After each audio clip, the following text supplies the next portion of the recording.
नमस्कार दोस्तों, आपका स्वागत है आपके अपने चैनल स्टडी वाइन्स ऑफिशियल पर। तो आज की इस वीडियो में हम वर्ल्ड ज्योग्राफी का इम्पोर्टेंट टॉपिक पृथ्वी के वायुमंडल के बारे में पढ़ेंगे। पहले हम वायुमंडल की संरचना को अच्छे से समझेंगे और लास्ट में इसके प्रीवियस ईयर क्वेश्चन को भी कवर करेंगे। तो ये आपके एग्जाम के लिए बहुत ही इम्पोर्टेंट टॉपिक है और इस टॉपिक से चाहे आप किसी भी एग्जाम की तैयारी कर रहे हो, एक न एक प्रश्न पूछा ही जाता है। तो चलिए बिना देरी किए हुए वीडियो को शुरू करते हैं।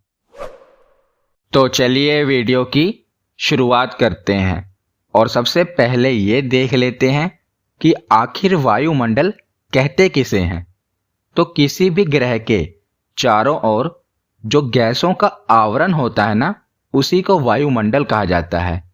तो जैसे पृथ्वी जिस गैसीय आवरण से ढकी हुई है उसे पृथ्वी का वायुमंडल कहा जाता है और इसी वायुमंडल के कारण ही पृथ्वी पर जीवन संभव हो पाता है। याद रखिएगा, तो किसी भी ग्रह के चारों ओर जो गैसीय आवरण होता है उसी को वायुमंडल कहा जाता है। तो वायुमंडल की ऊपरी परत के अध्ययन को वायु विज्ञान यानी कि एरोलॉजी कहते हैं और निचली परत के अध्ययन को ऋतु विज्ञान यानी कि मेट्रोलॉजी कहते हैं। यह भी एग्जाम में पूछ लिया जाता है कि वायुमंडल के ऊपरी परत के अध्ययन को क्या कहते हैं, वायु विज्ञान, और निचली परत के अध्ययन को ऋतु विज्ञान कहते हैं। तो वायुमंडल हमने पढ़ लिया कि गैसीय आवरण को कहा जाता है। तो वायुमंडल में पाई जाने वाली महत्वपूर्ण गैसें कौन सी हैं, ये देख लेते हैं। तो हमारे वायुमंडल में सबसे ज्यादा नाइट्रोजन पाई जाती है नंबर 1 पर। कितने प्रतिशत? 78.8%। और नंबर 2 पर है ऑक्सीजन। ये कितनी पाई जाती है? तो ये लगभग 21%। अगर मैं आपको एग्जैक्ट बताऊं तो 20.95% ये हमारे वायुमंडल में पाई जाती है। नंबर 3 पर है ऑर्गन गैस 0.93%।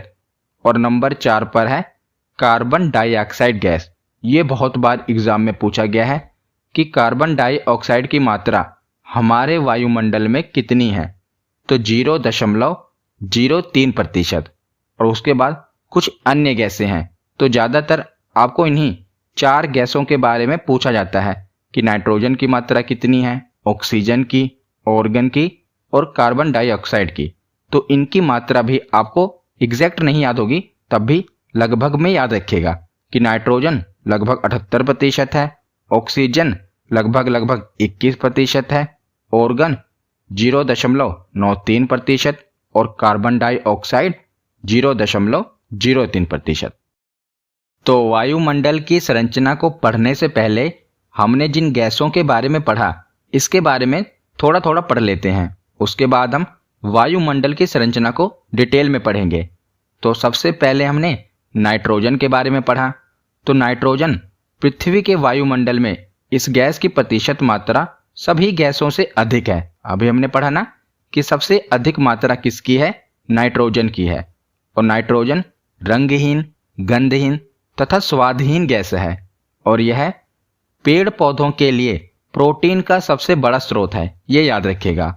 और जो नाइट्रोजन गैस है ये आग को भी तेजी से फैलने से रोकती है। तो जो आग तेजी से लगती है ना, उसको ये तेजी से लगने से रोकती है नाइट्रोजन गैस। तो बहुत ही फायदेमंद है। और नाइट्रोजन वायुमंडलीय दाब का भी प्रमुख घटक है। तो ये कुछ नाइट्रोजन गैस के फायदे थे जो मैंने आपको बताए। उसके बाद देखते हैं ऑक्सीजन गैस।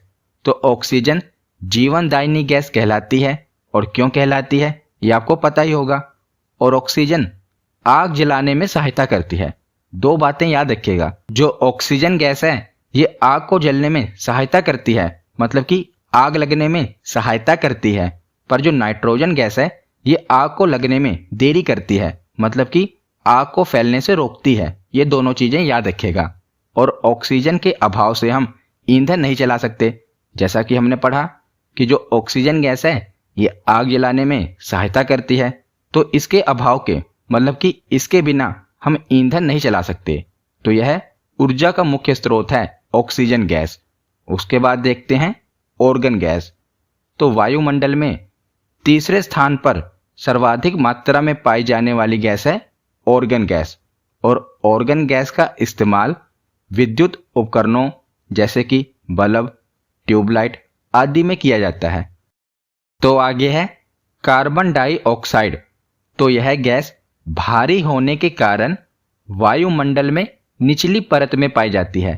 तो जो गैस जितनी भारी होगी वो उतनी ही निचली परत यानी कि हमारे नज़दीक होगी, और जो गैस जितनी हल्की होगी वो उतनी ही ऊपर जाएगी, ऊपर की ओर उठेगी, तो वो वायुमंडल के ऊपरी परत में होगी। और जो गैस भारी होगी वो वायुमंडल के निचली परत में पाई जाएगी। तो पेड़ पौधों के श्वसन क्रिया के लिए भी कार्बन डाइऑक्साइड काम आती है। जैसे कि हमारे लिए ऑक्सीजन है, वैसे ही पेड़ पौधों के लिए कार्बन डाइऑक्साइड है।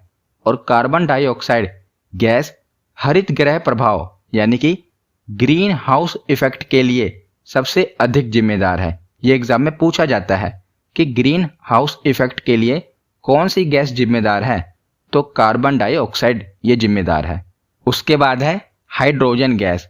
तो ये अन्य गैसों में आती है और वायुमंडल की सबसे हल्की गैस है।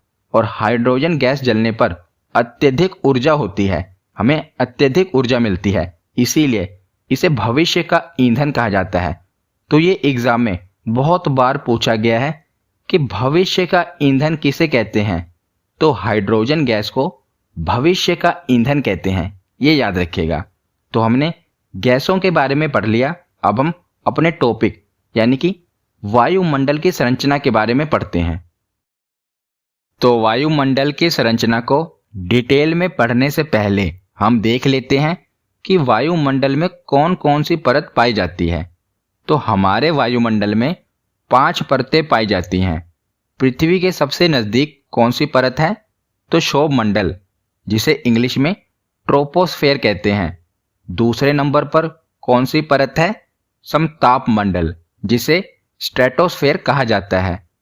और तीसरे नंबर पर है मध्य मंडल, जिसे मेसोस्फेयर कहते हैं।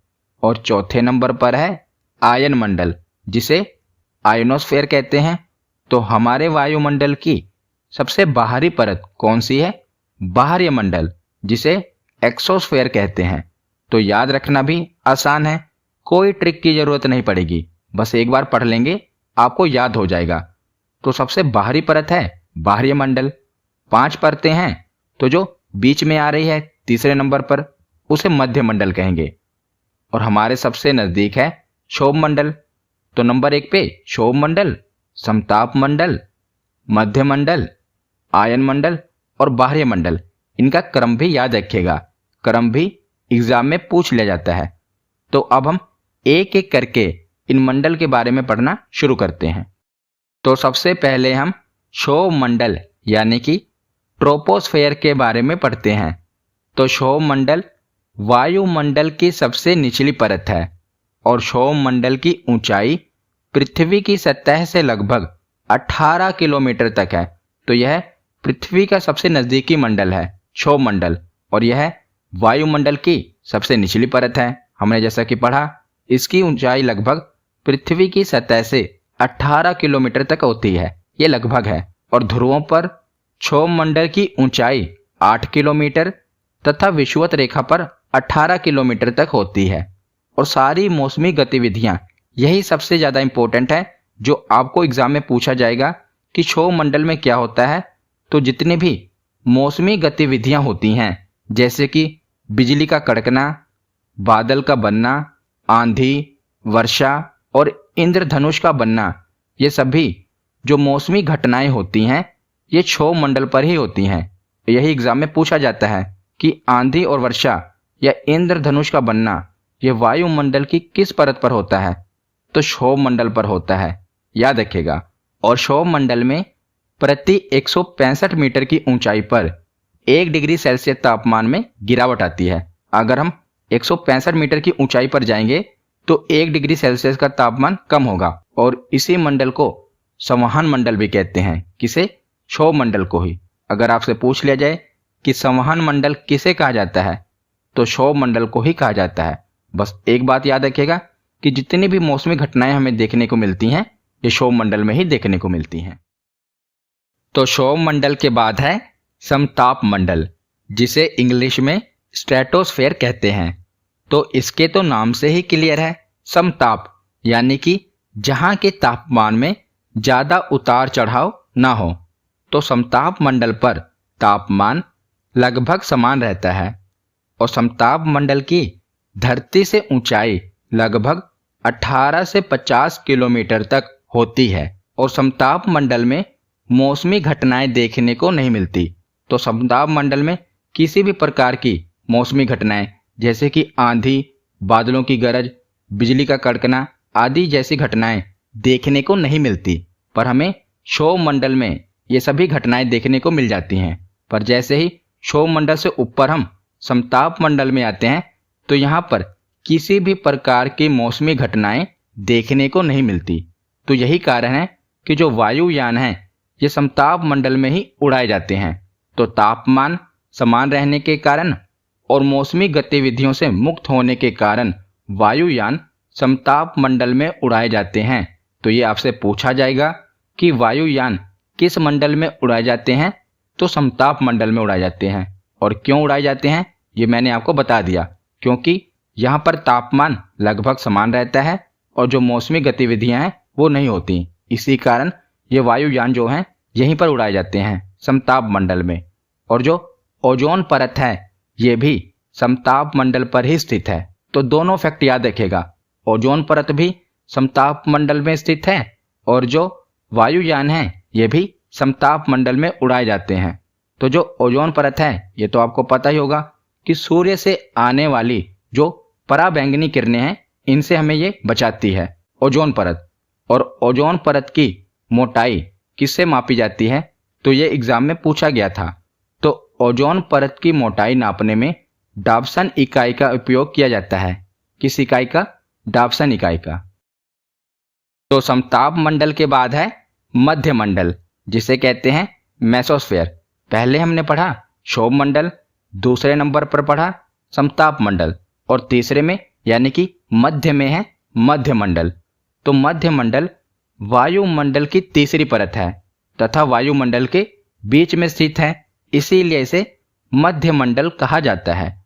और इसका विस्तार 50 से लेकर 80 किलोमीटर तक है। और मध्य मंडल का क्या काम है, तो अंतरिक्ष से आने वाले उल्कापिंड मध्य मंडल पर आकर ही जलकर समाप्त हो जाते हैं। तो जो ये वायुमंडल की परत है मध्य मंडल, जितने भी उल्कापिंड हैं उनसे हमें बचाती है। जितने भी उल्कापिंड हैं इस परत पर आकर घर्षण के कारण जलकर खत्म हो जाते हैं और पृथ्वी पर नहीं पहुंच पाते। तो ये भी बहुत ही महत्वपूर्ण परत है। क्षोभ मंडल में हमने पढ़ा मौसमी घटनाएं, समताप मंडल में हमने पढ़ा ओजोन परत और मौसमी घटनाएं नहीं होती, इसीलिए वायुयान उड़ाए जाते हैं। और मध्य मंडल में हमने पढ़ा कि ये हमें उल्कापिंड से बचाती है। तो इसी प्रकार आपको याद रखना है।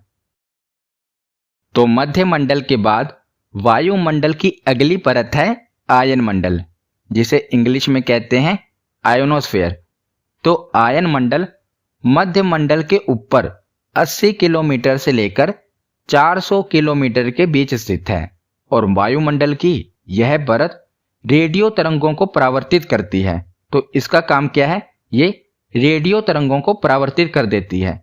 और जितने भी संचार उपग्रह हैं यानी कि कम्युनिकेशन सैटेलाइट हैं, इन्हें आयन मंडल में ही स्थापित किया जाता है। ये बहुत ही इंपॉर्टेंट है कि जितने भी कम्युनिकेशन सैटेलाइट हैं, संचार उपग्रह हैं, इन्हें कहां पर स्थापित किया जाता है, तो आयन मंडल में स्थापित किया जाता है।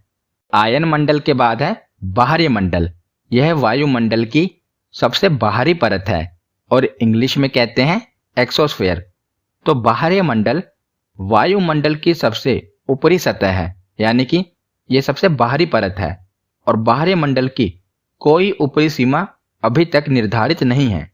और बाहरी मंडल में हाइड्रोजन तथा हीलियम गैसों की अधिकता पाई जाती है और इसकी कोई ऊपरी सीमा अभी तक निर्धारित नहीं की गई। तो वायुमंडल की पांचों परतों के बारे में हमने पढ़ लिया। एक बार क्विक रिवीजन कर लेते हैं, उसके बाद हम प्रीवियस ईयर क्वेश्चन देखेंगे। तो क्षोभ मंडल में हमने क्या पढ़ा कि जितनी भी मौसमी घटनाएं होती हैं ये कहां पर होती हैं, क्षोभ मंडल। उसके बाद है समताप मंडल। तो समताप मंडल में तापमान लगभग समान रहता है और किसी भी प्रकार की मौसमी घटनाएं नहीं होती। इसीलिए जो वायुयान है ये कहाँ पर उड़ाए जाते हैं? समताप मंडल में। और ओजोन परत भी कहाँ पर देखने को मिलती है?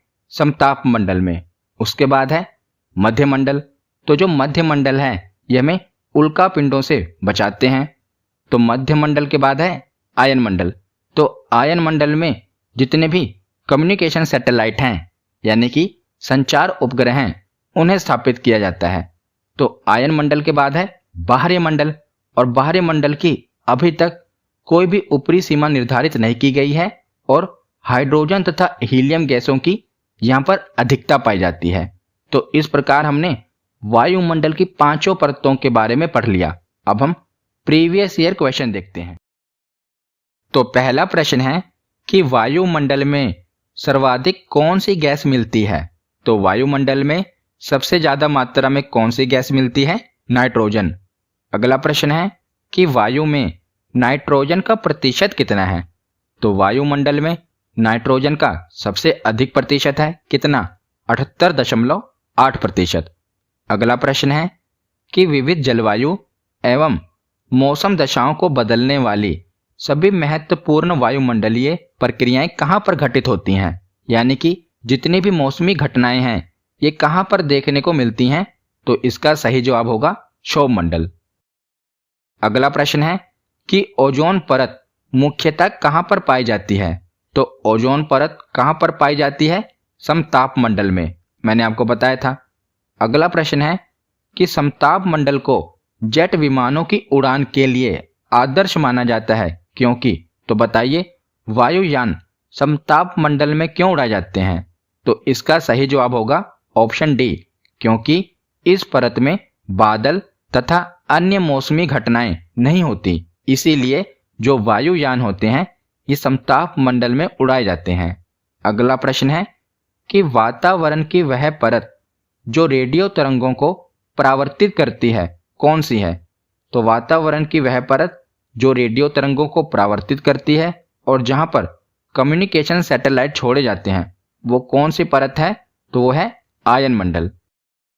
अगला प्रश्न है कि निम्नलिखित में से कौन सी गैस ग्रीन हाउस प्रभाव के लिए उत्तरदायी है? यानी कि ग्रीन हाउस इफेक्ट के लिए कौन सी गैस उत्तरदायी है? तो यह है कार्बन डाइऑक्साइड। अगला प्रश्न है कि पृथ्वी की सतह से सबसे दूर वातावरणीय परत को क्या कहते हैं? तो सबसे दूर है बाहरी मंडल, नाम से ही क्लियर है, तो इसका सही जवाब होगा बाहरी मंडल। अगला प्रश्न है कि निम्नलिखित में से किस मंडल को संवहन मंडल भी कहा जाता है? तो मैंने शुरू में ही आपको बताया था कि क्षोभ मंडल को संवहन मंडल भी कहा जाता है। अगला प्रश्न है कि पृथ्वी के समीप पाए जाने वाली वायुमंडलीय परत को क्या कहते हैं? तो पृथ्वी के सबसे नजदीक वाली परत को क्या कहा जाता है? क्षोभ मंडल कहा जाता है और इंग्लिश में ट्रोपोस्फेयर कहा जाता है। अगला प्रश्न है कि वायुमंडल की किस सतह में तापमान में बहुत अधिक उतार चढ़ाव नहीं होता? ये पूछा गया है कहां पर नहीं होता? तो इसका सही जवाब होगा समताप मंडल में। समताप मंडल में तापमान में बहुत अधिक उतार चढ़ाव नहीं होता।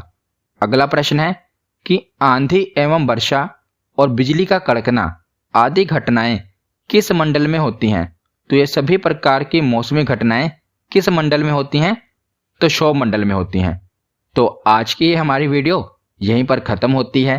कैसी लगी ये वीडियो कमेंट सेक्शन में जरूर बताना। धन्यवाद।